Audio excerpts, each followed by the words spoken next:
Never play for the peanut gallery. I love what David Bowie's talking about here. Yes, never play to the gallery, but never work for other people in what you do. Always remember that the reason that you initially started working was that there was something inside yourself that you felt that if you could manifest it in some way, you would understand more about yourself and how you coexist with the rest of society. I think it's terribly dangerous for an artist to fulfill other people's expectations. I think they generally produce their worst work when they do that. You want to create based on what you think you need to bring out into the world, which the thing that cannot be denied, those things that you need to get out of yourself. That's where the energy comes from. There's something that I have to say. There's something that I have to do. There's some type of energy that I need to bring out of myself for my limited time here on Earth. That's where it comes from. I believe that's where creativity comes from. Now, if you're trying to fit the energy of the times,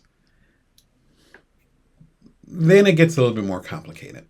For instance, my background is not only journalism, but also authorship. I've done about 27 books. A lot of them were with traditional publishers that you see in New York, such as Penguin and folks like that. The average book from the time when you work with a publisher and says, yes, we want to publish your book, to when it's actually on the shelves, digitally or otherwise, is about 2 years, 18 to 24 months. And that's if everything goes smoothly. I had one earlier book that I worked on for 5 years, okay? And I was still young at the time. 5 years was like a chunk of my life. Not so much now. My point is this, whether it's that or the music industry or what have you, by the time you get your stuff out there, that wavy new trend that's on the social media platforms that everybody's doing a dance to or whatever, that's gone. They moved on to the next thing. What's better is to go with whatever you feel like needs to be out in the world right now. That might be different than what they're talking about in the world. You go with what you feel like the world needs right now, not what they're talking about in the world.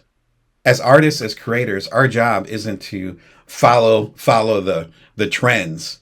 And then it's like, oh, I'm going to go ahead and put my stuff in there and that'll be hot. No. Our job is to make the trends. Our job is to see a little bit into the future, have them meet us there. Our job is to be a little bit into the future, or sometimes quite a while into the future, and have the rest of society meet us there. Or ideally, when something really takes off, it becomes a beacon for where society is supposed to go. Oh, we're going to need that insight. Great. Thank you. We'll grab it now. That's where these trends come from. They don't just come from thin air. They come from what's next. So as creators, do yourself a favor. If you're having the urge, if you're having the motivation, the inspiration, the insight to create something, then create.